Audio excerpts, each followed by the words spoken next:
여러분 안녕하십니까? 이 김건희 여사의 조이치 모터스 주가 조작 사건과 관련해서 항소심 재판을 했던 이 신종호 부장판사의 갑작스러운 극단적인 선택.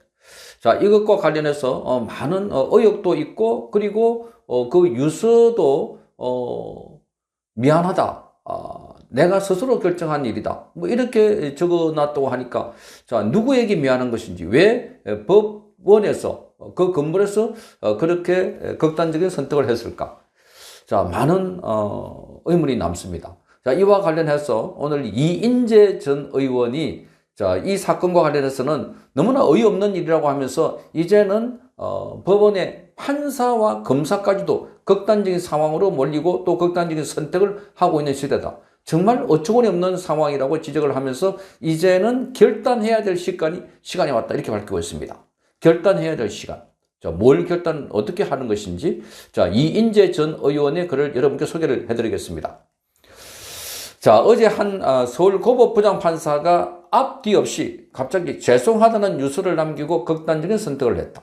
그는 8일 전에 김건희 여사 재판에서 1심보다 중형을 선고한 판사인데 얼마 전에는 이재명 대장동 사건을 수사한 검사가 자, 이 극단적인 선택을 했다가 미수에 그친 일이 있었다.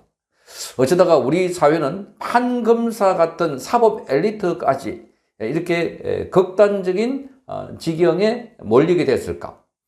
이재명 사건과 관련해서 벌써 6명에서 7명이 의문의 죽음을 맞이했는데 이제 판사, 검사까지 극단적인 선택을 하고 있으니 보통 심각한 상황이 아니다라고 지적을 했습니다. 사법 엘리트들은 법치주의를 수호하는 최고의 보루인 겁니다. 법과 양심 이외에 그 어떤 정치적 압력도 불가하다고 말합니다. 그러나 이재명 정권은 이들을 법치의 수호자가 아니라 법치를 파괴하는 범죄자로 몰아세운다는 겁니다. 이미 검찰은 해체되었고 사법부는 만신창이 되었다. 대법원장을 비롯한 판사들에게 온갖 행패를 부린다. 동네 강아지를 폭행해도 동물 학대죄로 처벌하는데 이재명과 민주당이 판사들에게 가하는 폭력은 목불인견이다. 우리 헌정사상 이런 정권은 처음이다 라고 말합니다. 이 정권은 법 왜곡죄를 신설해서 모든 판사와 검사들을 잠재적 범죄자로 만들었다. 정치 권력의 비위를 건드리면 아무도 살아남을 수가 없다. 이제 판사와 검사들이 공산당 일당 독재의 중국처럼 정치 권력의 도구로 전락하는 것은 시간 문제다라고 비판하고 있습니다. 자, 이 땅의 사법 엘리트들이 얼마나 깊은 자괴감에 빠져 있을지 불문가지다. 그들을 지탱해주는 명예와 자부심은 산산조각이 났을 것이다. 그 절망감이 그들을 이런 사지로 내몰지 않았을까? 일본 검찰이 살아있는 최고 권력자 다나카 직전 수상을 구속했던 사실은 이제 다른 나라의 먼 이야기가 되어버렸다. 우리는 결단해야 한다. 법치가 무너지고 독재와 부패가 판치는 세상에서 살 것인가? 아니면 법치가 살아 숨쉬는 민주주의 나라에서 살 것인가? 결단은 빠르고 단호할수록 좋다. 이번 지방선거가 그 결단의 한 순간이다. 이렇게 글을 마무리하고 있습니다. 자, 여기서 보면 지금 이재명 관련해서 벌써 많은 사람들이 극단적인 선택을 하고 이제 판사까지 검사까지 이런 지경에 맞고 보니까 정말 뭐라 그럴까 허탈하고도 공포스럽기도 하고 그리고 너무나 충격적인 겁니다. 자, 법치를 수호해야 될 사람들이 자, 이런 식으로 마구잡이로 사지로 몰리고 있다는 사실. 자, 그래서 법 왜곡죄를 비롯해서 판사와 검사들을 잠재적 범죄자로 만들었고 이미 사법부에 대한 압박은 우리는 수없이 많이 봐왔습니다. 검사들에 대한 압박은 말할 것도 없고 이번에 청문회에서 보듯이 검사들을 불러내었고 겁박지르고 압박하고 자, 박상용 검사를 감찰하고 그리고 출국 금지시키고 피의자로 전환해가지고 자, 지금 수사를 한다고 하니까 수사 대상이라고 하니까 그래서 박상용 검사를 포함해서 검사들이 나도 저렇게 당할 수 있겠구나. 그러면 자연스럽게 검사들이 고개를 숙이고 정권과 타협하게 되고 자, 그래서 아예 정권 관련된 비리 수사를 하지 않을 것이다. 판사도 마찬가지입니다. 판사도 이번의 사건도 마찬가지지만 그동안 직영 부장판사에 대한 압박이 어떻게 했습니까? 직영 부장판사가 그동안 윤석열 전 대통령의 처음에 구속을 석방을 해버렸습니다. 1차로. 그래놨더니 마구 공격하고 룸사롱에 갔다 수사를 하라. 이 직원에 대한 압박이 이루 말할 수 없는 본인과 그 가족에까지 이렇게 알려지고 있습니다. 그리고 지금 조희대를 비롯한 사법부 수장에도까지 공격을 하고 있는, 찾아가가지고 마구 그 대법원에 찾아가가지고 법대 위까지 올라가는, 그래서 법원 행정처장 불러가지고 조리돌림을 하듯이 취조하듯이, 자, 이런 걸 보고 판사 검사들도 예전에 야 다르다, 세월이 달라지고 시간이 달라지고, 그래서 지금은 완전하게 잘못하면은 자, 우리 가족 포함해서 자, 그야말로 조리돌림을 당하고 모욕과 창피를 당하겠구나, 그런 생각을 하지 않겠습니까? 그러다 보니까 지금 분위기가 쫙 흘러가면서 완전하게 자기들이 원하는 방향으로 판결을 하거나 기소를 하거나 그렇게 안 할 경우에는 뭔가 유무형의 압력으로부터 도저히 견딜 수가 없는 그런 상황이 아닐까, 이렇게 보이는 겁니다. 자, 그래서 일당 독재의 중국처럼 정치 권력의 도구로 전락하는 것은 시간 문제다라고 이인재 전 의원은 말하고 있습니다. 그래서 지금 이 땅의 사법 엘리트들 얼마나 깊은 자괴감에 빠져 있을까?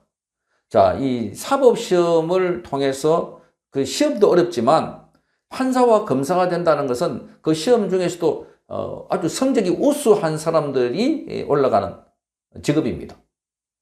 그런데 그렇게 자존심을 가지고 자기 직업에 대해서 긍지를 갖고 있던 사람들이 지금 이렇게 마구잡이로 마구 압박하고 거칠게 대하고 이러니까 그 얼마나 많은 절망을 하고 또 두려움에 떨었을까, 그런 생각을 갖게 되는 겁니다. 그러니까 여기서 예로 들고 있는 게 지금 일본 동경 이 특별수사대가 동경지검의 특별수사대가 단학가 직전 수상을 구속했던 사실. 자, 그것은 대한민국에는 불가능하다. 그런데 가능했던 것은 그 앞에 윤석열 전 대통령에 대해서는 자, 그러니까 공수처장이 나서가지고 총대를 메고 현직 대통령에 대해서 체포하려고 하고 구속하려고 하고 그래 결국은 구속시켰습니다. 그게 내란이다 하는 거예요. 내란이다.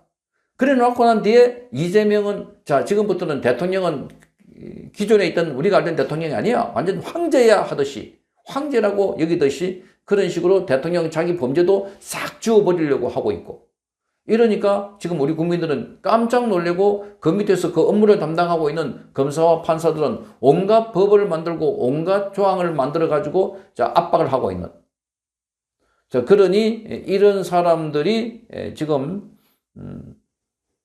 대한민국의 사법 엘리트라고 하는 데에 대해서 얼마나 많은 절망과 또 절규를 하고 있을까.